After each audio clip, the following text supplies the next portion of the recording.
Em 1879, um menino de 16 anos deixou a fazenda de seu pai, em uma época onde os únicos meios de transporte eram trens e carroças.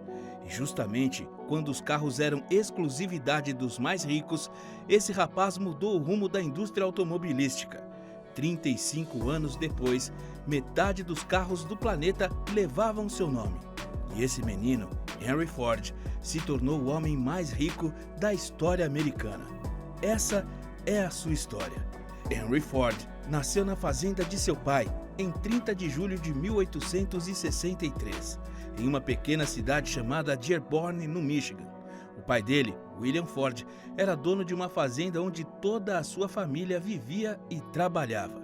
E como Henry era o filho mais velho dentre os seus 6 irmãos, todos esperavam que ele ia tomar conta dos negócios um dia. No entanto, Henry nunca quis assumir a fazenda da família.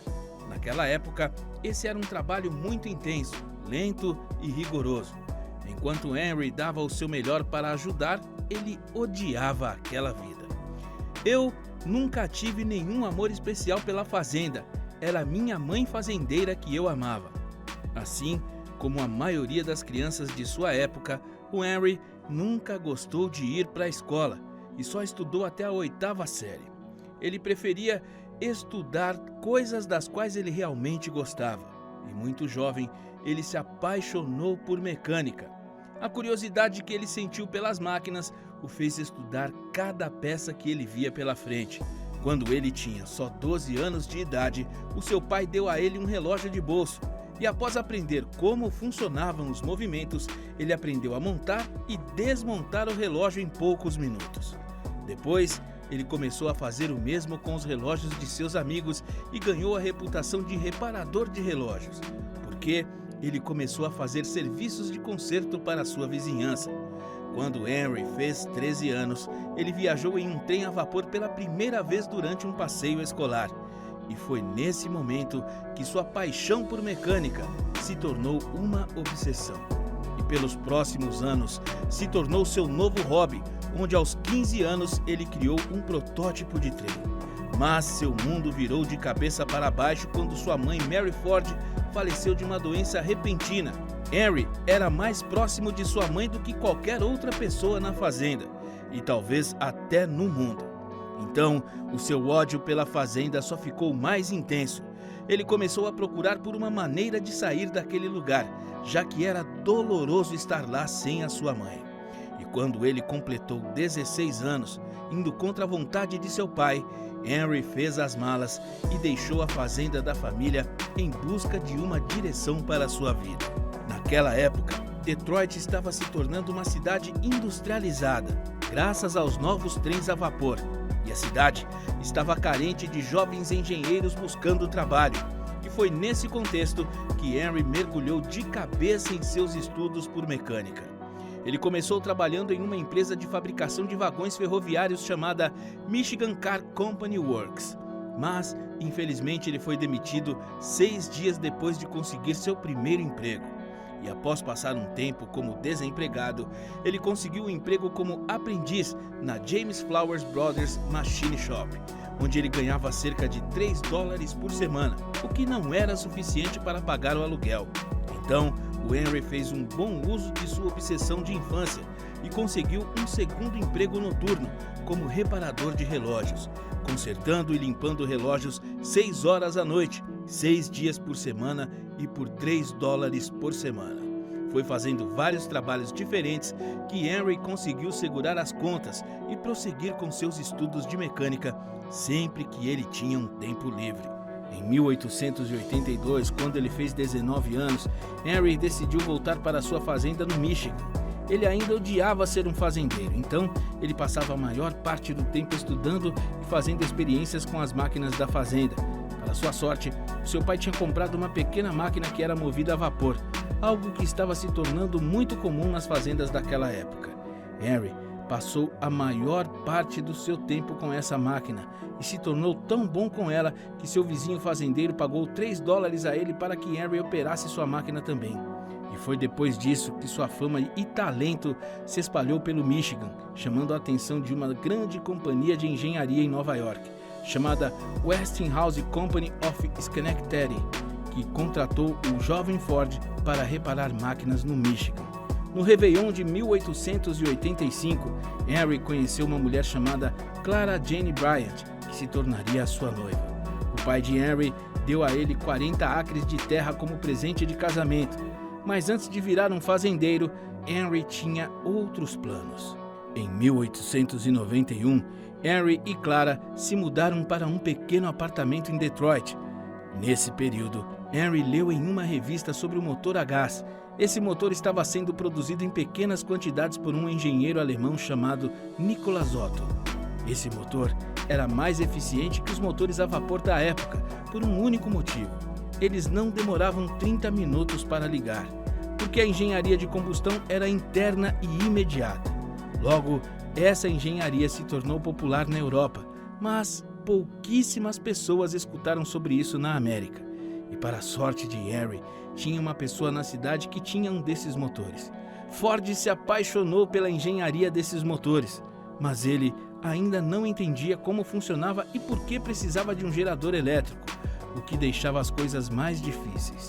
Entendendo que ele precisava entender mais sobre o assunto, Henry pediu emprego como engenheiro noturno na Edison Illuminating Company, onde ele ganharia $40 por semana. Um bom salário para a época. Naquele tempo, essa era a maior companhia de eletricidade em Detroit e gerava energia para 1.000 casas na cidade. Usando um sistema de motor a vapor, isso tornou Henry mais do que qualificado para trabalhar lá. Sua função inicial era fazer a manutenção do motor para não quebrar ou consertar quando quebrasse, mas ele não tinha muito trabalho quando tudo estava funcionando perfeitamente. Isso deu a ele uma oportunidade de aprender mais sobre eletricidade em seu tempo livre. Em 1893, Henry e Clara conceberam seu primeiro e único filho, Edsel Bryan Ford. E 3 meses após seu nascimento, Henry foi promovido a engenheiro-chefe, onde passou a ganhar um salário de $100 por semana. Um salário muito alto naquela época. E no mesmo ano, Henry teve sucesso na criação do seu primeiro motor a gás, que foi o primeiro passo na criação de uma carroça sem cavalo. E foi no dia 4 de julho de 1896, às exatas 1h30 da madrugada, que ele concluiu seu protótipo de carro utilizando o motor a gás. Ele chamou a invenção de quadricycle. Ele consistia em uma engenhoca com 2 bicicletas fixadas lado a lado e movidas a um motor de gasolina. E apesar do protótipo ter sido um sucesso, ainda haviam algumas falhas, como a falta de um sistema de ré, mas o maior problema era que ele não possuía um sistema de refrigeração e o carro ficava superaquecido por algumas horas de uso. Henry fez muitos ajustes no carro e o mais notável foi a inclusão de um refrigerador no veículo. Mais tarde, ele vendeu o primeiro carro da história por $200 e usou o dinheiro para o maior projeto de sua vida. Com a ajuda do prefeito de Detroit, Henry começou a produzir o segundo protótipo do carro e finalizou em julho de 1899. Esse novo carro era grande, mais resistente e mais pesado que o anterior. Durante uma manhã, Henry se encontrou com um mercador de madeira rico, chamado William Murphy, e o convidou para testar o seu novo veículo. Assim que o teste terminou, William queria fazer parte do negócio arriscado de Henry. Então, eles apertaram as mãos e foi em 5 de agosto de 1899 que a Detroit Automobile Company nasceu. Infelizmente, a empresa quebrou um ano depois por vários motivos. As ideias de Henry para melhorar o carro eram diferentes da vontade dos acionistas que queriam carros de passageiros. Outro motivo era que a maioria das peças necessárias para produzir os carros vinham de empresas diferentes, e sempre que uma empresa atrasava, Henry e seus colaboradores precisavam sentar e esperar pelas peças. Essa falha na produção se tornou um grande problema no futuro. Então, o primeiro carro da companhia, chamado de Delivery Wagon, levou 6 meses para ser produzido. E somente 20 unidades foram produzidas durante os 2 anos de existência da companhia. E como resultado, Henry foi demitido de sua posição. E mesmo após sua primeira empresa falhar, ele continuou otimista. Falhar é sempre a oportunidade de tentar de novo, dessa vez de um jeito inteligente.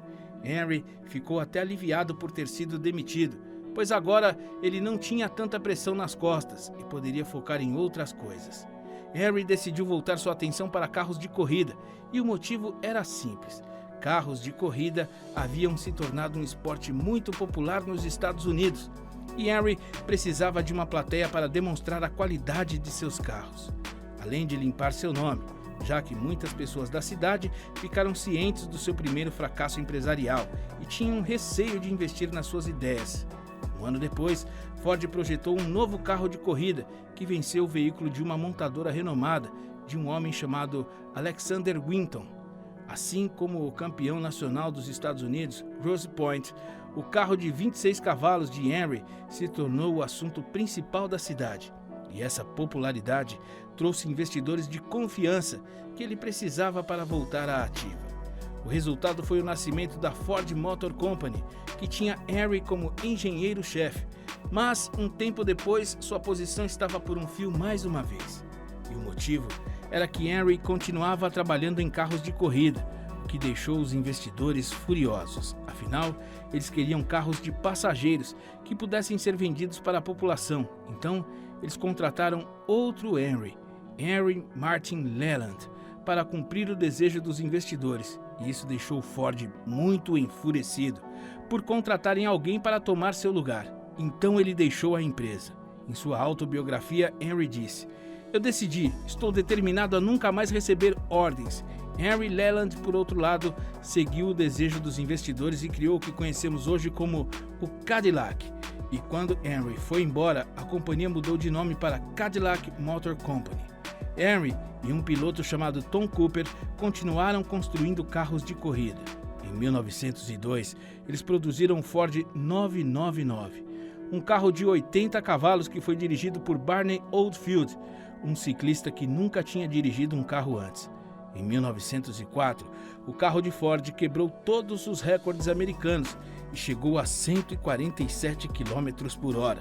E com isso, Henry se tornou o maior produtor de carros de corrida dos Estados Unidos. Após esse fato, ele sabia que iria atrair novos investidores para criar sua terceira empresa. Com a ajuda financeira de 11 investidores, incluindo um negociante de carvão chamado Alexander Young Malcolmson, a terceira empresa de Ford nasceu. No início, a empresa chamava Ford e Malcolmson Limitada. No entanto, mudou de nome para Ford Motor Company em 1902.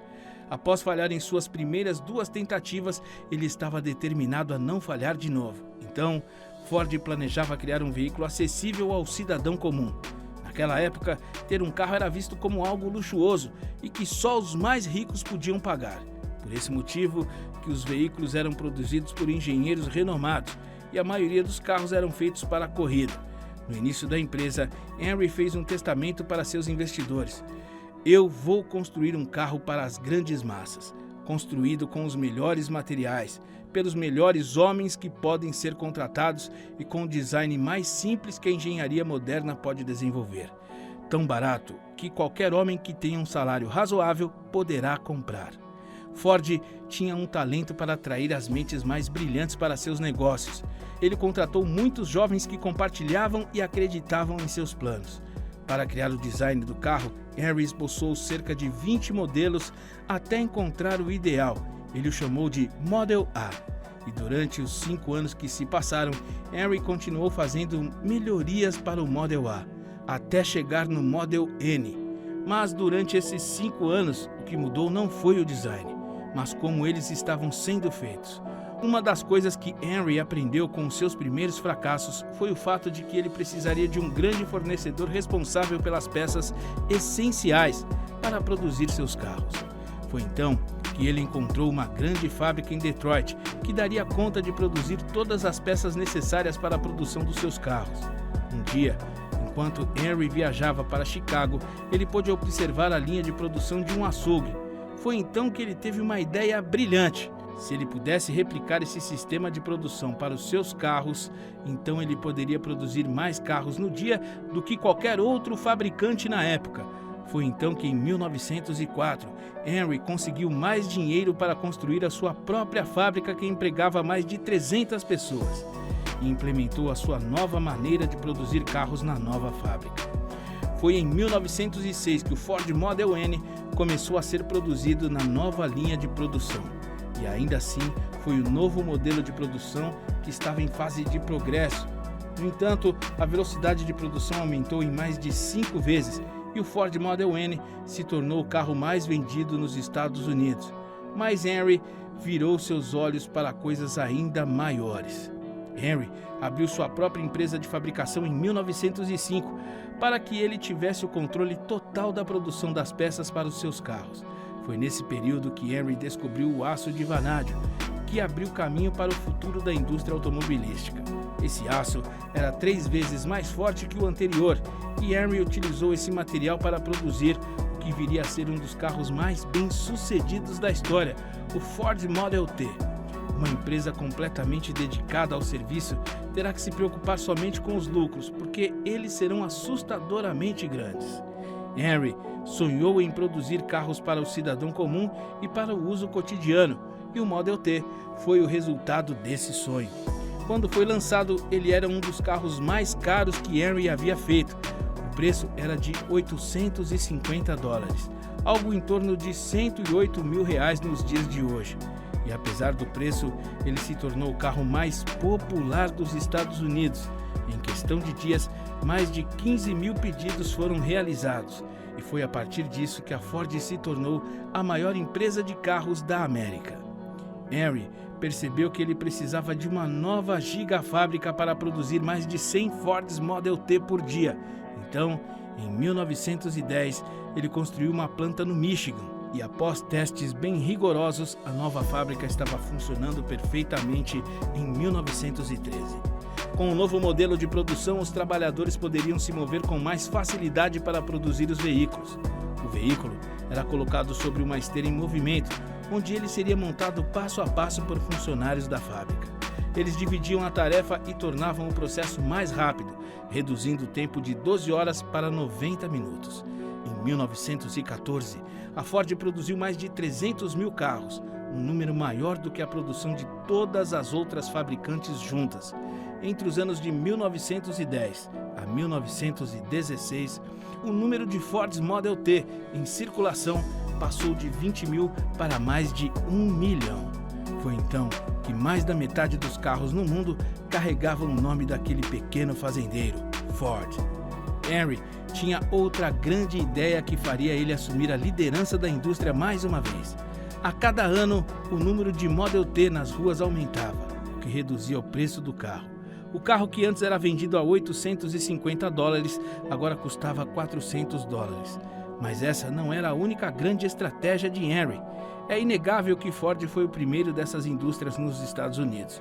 No entanto, com a implementação desse novo modelo de produção, muitos trabalhadores ficaram insatisfeitos e estressados por terem que repetir o mesmo movimento várias vezes ao dia.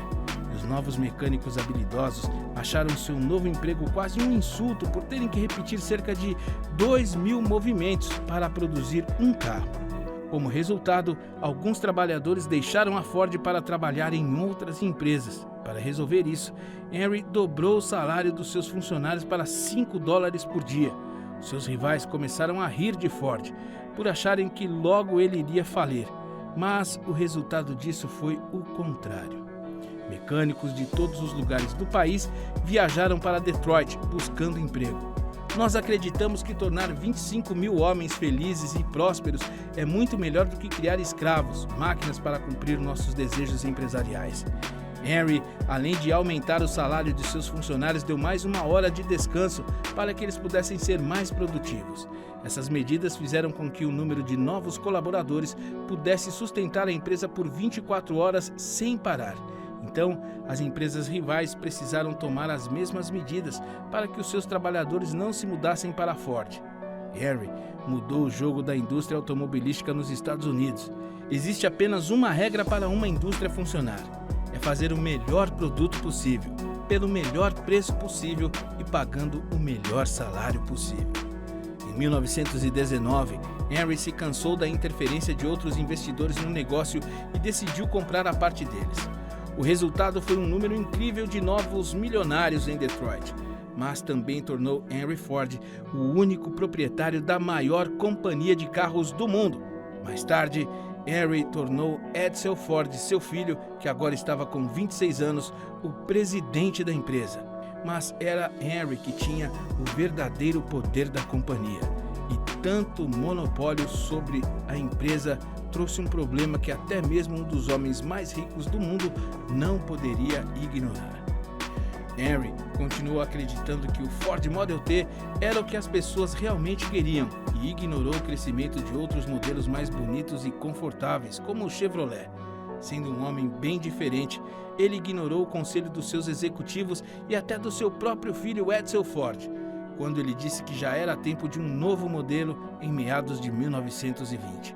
Henry não pôde ignorar a queda no faturamento da empresa, então finalmente ele aceitou que o Model T era ultrapassado e começou a desenvolver um novo carro. O novo Model A foi lançado em 1927 e começou a ser produzido em uma nova gigafábrica do Michigan. Nessa nova fábrica, Henry planejava incluir todos os processos de manufatura, desde refinar os materiais até a linha de produção final. E essa se tornou a maior fábrica do mundo, produzindo ferro, vidro, borracha e outros componentes necessários para produzir os carros. No entanto, um sistema onde todas as decisões eram únicas e exclusivas de Ford atrapalhou o crescimento da empresa. E em 1936, a Ford caiu para a terceira posição no ranking dos Estados Unidos, ficando atrás da General Motors e da Chrysler Corporation. Até mesmo o novo design do carro com motor V8 da Ford não foi o suficiente para se recuperar. As coisas foram de ruins a terríveis e com a crise da Grande Depressão, a Ford demitiu vários colaboradores, além de diminuir a produção. Em 1943, Edsel Ford morreu, perdendo a vida para um câncer de estômago. Ele continuou liderando a empresa por mais de 2 anos, até passar o controle para o seu neto, Henry II. Henry se aposentou e morreu de hemorragia cerebral em 7 de abril de 1947. A vida é uma série de experiências e cada uma delas nos faz maior, apesar de que algumas vezes é difícil perceber isso. O mundo foi criado para nos tornar mais fortes e nós devemos aprender com os contratempos e feridas que sofremos para seguir caminhando em frente. Hoje, a Ford tem um valor de mercado de 70 bilhões de dólares e continua sendo uma das maiores empresas de carros do mundo. Obrigado a todos por assistirem. Apoie a educação financeira curtindo esse vídeo e se inscrevam no canal.